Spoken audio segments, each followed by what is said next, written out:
موعظة ونور، فيه شفاء للصدور وشفيعنا يوم النشور. آياته تروي المدى وصفاته نبع الهدى، نلقى الجنان بحبه، لن تستقيم حياتنا إلا به.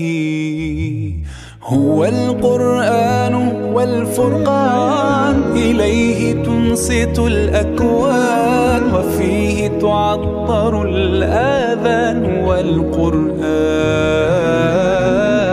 ضياء يملأ الآفاق، ونور يبعث الأشواق، وفيه محاسن الأخلاق. والقرآن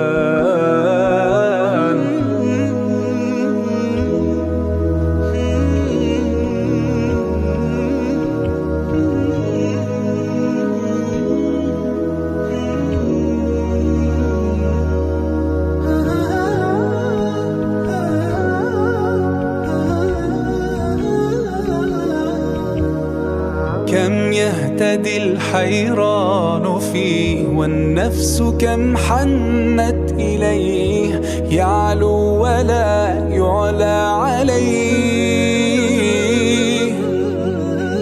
هيا نرتل آيه ونعيش تحت ظلاله، ننسى الهموم بقربه،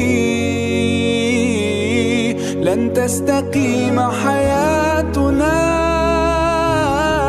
إلا به.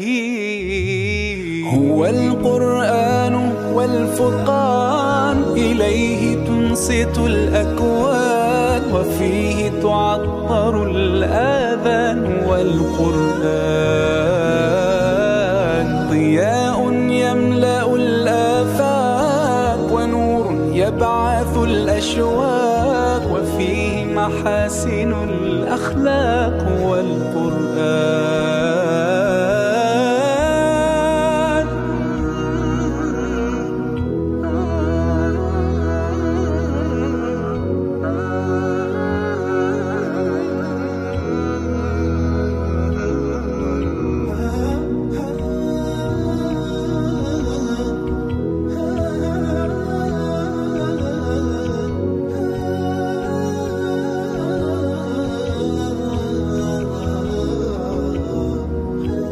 أسعد به قلوبنا، واغفر به ذنوبنا، واشرح به صدورنا.